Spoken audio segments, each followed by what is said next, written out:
Nilishtuka baada ya kuona kitu cha ajabu sana. Huyu mwanamke, okay, ilikuwa hivi. Naitwa DMD, ni kijana mwenye miaka 22. Na kila kitu, lakini sina amani tu, yani na stress, sijui zinatokana na nini. Leo wakati nimekaa na kunywa zangu, nikasema nikaongeze ulabu, ili stress ziishe. Nikachukua funguo ya gari, nikawasha gari, nikaondoka. Nikafika dukani, nikafungua mlango wa gari kwa ajili ya kwenda kununua. Lakini bila kujua hapo dukani ndo matatizo yalipoanzia.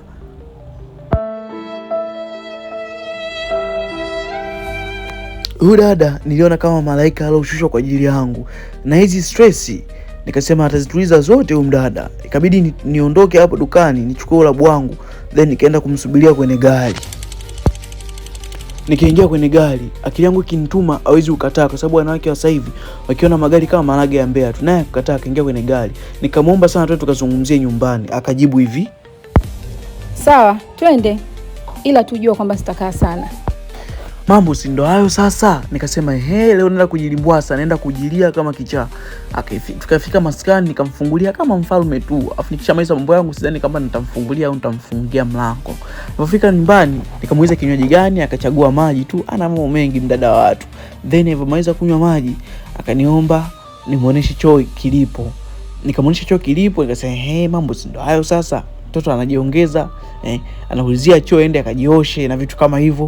Mimi nikasema mambo si ndo hayo. Lakini nilipofika chooni, sikujua alienda kufanya nini. Maki ni tofauti na nilivyokuwa nafikiria. Akawa kama anatabasamu, anafurahi sio kifandeni, akapata stress, akakumbukia mama yake.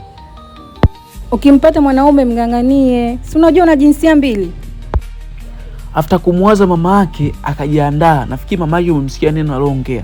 Akajiandaa, akarudi kwangu. Na mimi bila kumchelewesha, najua tu ni mdada ambaye kaambia twende chumbani. Tukaingia chumbani. Tulipofika chumbani nikamwambia maneno haya, una pua nzuri, una macho mazuri, pia una kidevu kizuri sana.